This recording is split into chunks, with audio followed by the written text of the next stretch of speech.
Hi, I am Parth Doshi. So, welcome to the series of document understanding.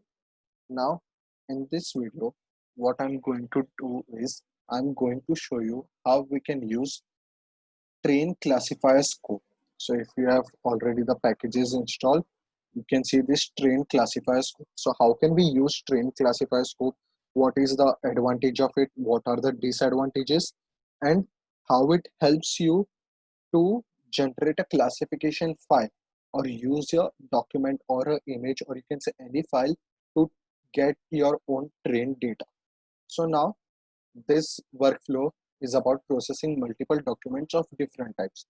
So obviously I need to classify each of the documents.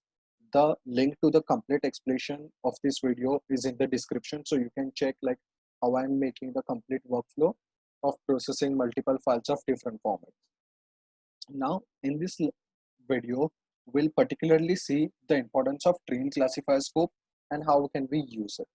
So here I've created the assign statement where I'm getting the input files, the output where I'll be storing the output files. Later, what I'm doing is I am running a for each loop where I'm processing all the generic workflow steps. So here is the load taxonomy, then digitizing the document, passing the path, text, object model, then classify document scope. So here what I'm doing is I'm classifying the data or the files which I have into different categories. So here I have created the keywords ECME and neo billing. So I'm using two different types of invoices. Now here I'm configuring the classifiers. So there I have to select neo and ECME. So I'm saving that as well. Now here is the data extraction scope, which will help me to extract the data. And here I am passing the classification result bracket 0. So bracket 0, so when we classify the documents or when I will classify the documents, I will obviously have only one output, which is the initial output and the final output. So here I am passing 0 to tell the data extraction scope so that this is the classification result and you need to take this particular file. Later, I have created a template to extract the data. So let me show you the template of both the invoices.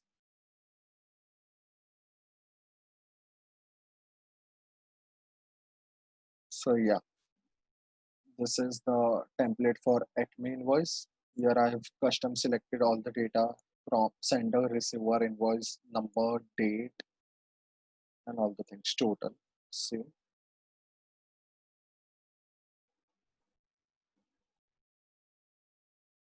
similarly, I have done for the neo billing. Now there is a present validation where I'm validating the data. So after that, I will have my validated data. Now, after the data is validated or after the data is classified, you can use your train classifier scope after these two steps, because you need to provide only one particular input to it. You have to either provide the classification result or you can either provide the human validated data. So here, let us pass the human validated data. So we have that in validated result.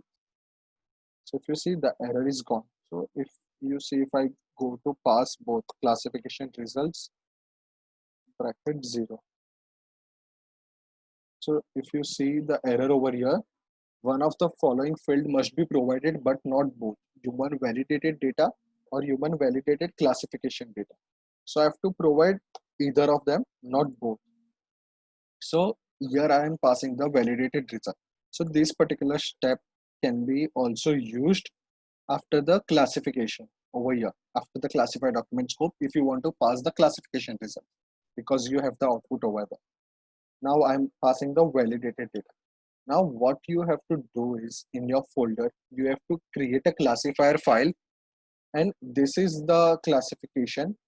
So this is a pre-filled data. I've used my other workflows, so I'm erasing it and saving the file. So now I have a empty classified JSON file created. So the extension of this particular file is .json. Okay. So now what I'm doing is I'm going on manage learning. I need to provide for ECME. So here are all the templates which we have created. Basically, this is not something I need to create over here. This is just the templates which were there above. So I need to create for Acme. So I will click on start training.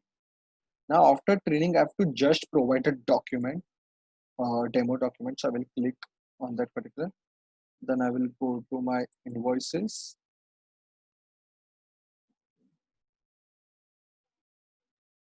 And this is my file.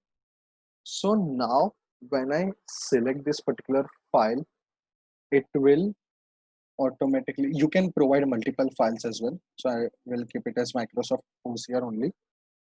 So after this file is created, it will automatically apply OCR, but still I'm clicking on force apply OCR.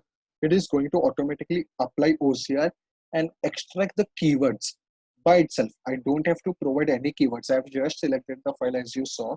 I have to select the file from which I want to get the training data and click on start training. So this is the advantage. You don't have to yourself configure the keywords over here. Now click on start training and it is digitizing and it is doing all the process itself in the backend. Now we have all the keywords over here. So if we go to see over here, we have all the data. But now if we see, let us open the document. Document understanding, invoices. So let us keep this particular file open. Let's go to the keywords file.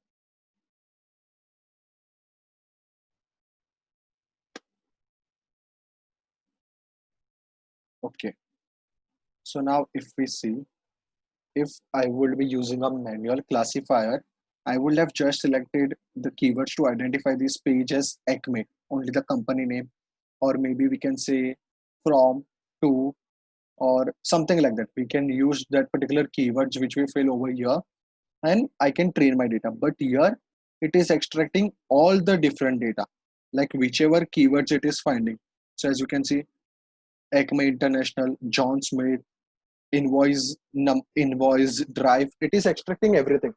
And one disadvantage, so here is a list of keywords as you can see. So one disadvantage over here is we cannot edit this. Like we can edit and give another file, but we cannot remove this particular keyword. So if I click on this invoice and I try to press backspace or delete, I cannot do that. So this is a one disadvantage over here of using this intelligent keyword classifier, that we cannot edit the extra keywords we have, because it might happen that the keywords might repeat in some other document. So we always need unique keywords to classify the data. So here one disadvantage is this, but you can use it in that cases where either you suppose have an image that consists of all the keywords and you don't want to manually type that particular keywords, or so like we can say, we many times see that kind of images which have like many words in them. So we can use some that kind of image which we want to allocate or which we want to process for one particular template or one particular taxonomy. So we can use this particular feature at that time when you are okay with extracting all the keywords from the image or the PDF or whatever file you are using. So you can use at that time. Now let us try to do this. Let me close this.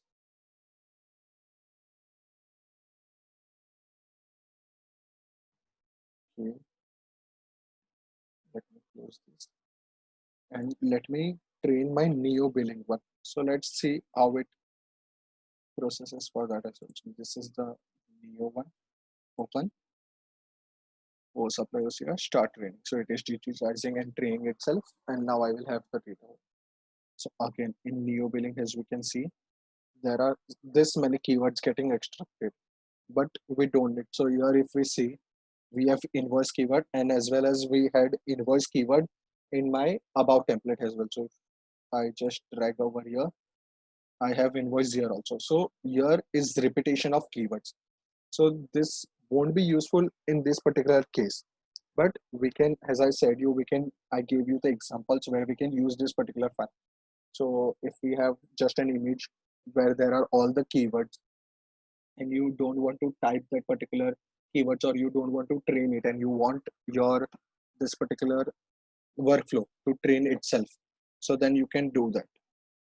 Now let us try and run this particular workflow and see what we are getting the output as. What I will do is I will remove the extra files and I will just keep one each. So for understanding purpose, we can do this. So let me just save it.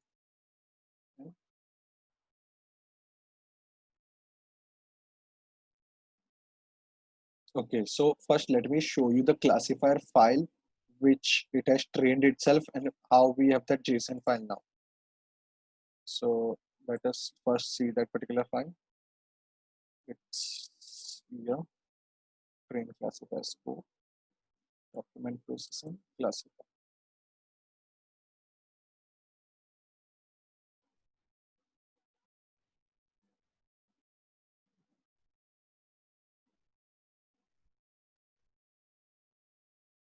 Okay, fine. So yeah, so the JSON file is completely ready with all the keywords and the score it matched and the time and all the details. So I did not write any of these sentences or any of this code to create the classification file. It itself created just by training the data. So here is how you can use this particular feature to get and complete Excel file. So here we have word vectors, as you can see, document keyword vectors, total document length, 360 page count since it was one page, then the vector ID we have, and we have all these details over here. So that is how our classifier file is completely ready by training. So now let us debug and see what we are getting the output as.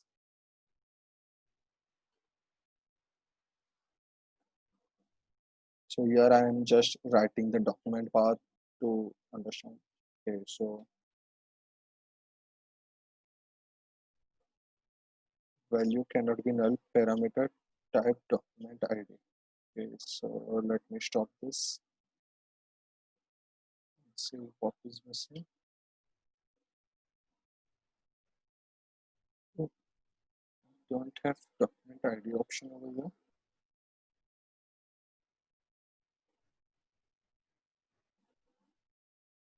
Okay, so I think the problem over here is I can't use this both, like this particular feature.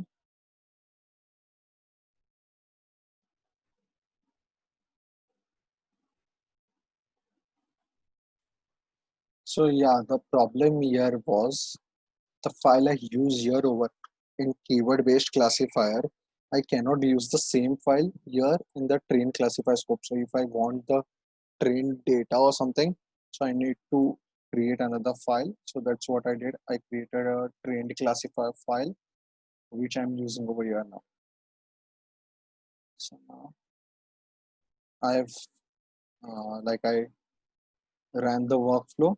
Now if you go to see the output over here, output, I have the file voice in it. So this is my file for Acme.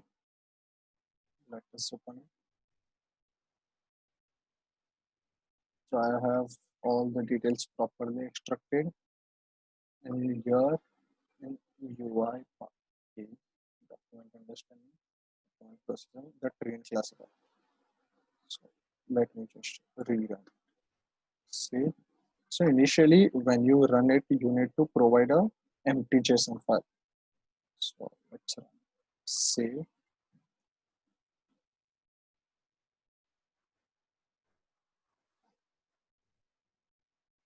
So now this particular first file is running. So basically, train classifier is used to get the training data from a document you have.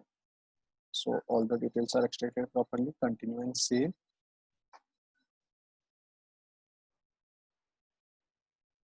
Now the second file is running over here, neo.png.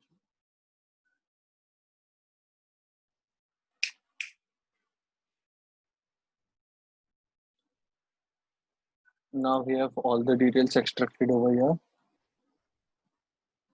Now let's go and see the file. So here, as you can see, we have the complete trained data, classified data over here. So this is how you can use your trained classifier, and the output will obviously have the details extracted properly. So let us check for the new one. We have the values for the image. Also we have the values. So we are getting properly extracted values. So this is how you can use trained classifier scope to get the trained data from your say document or an image, or you can process anything. Like I said, if you have an image which is like all the keywords you want to extract or you want to use it, so you can use that particular thing.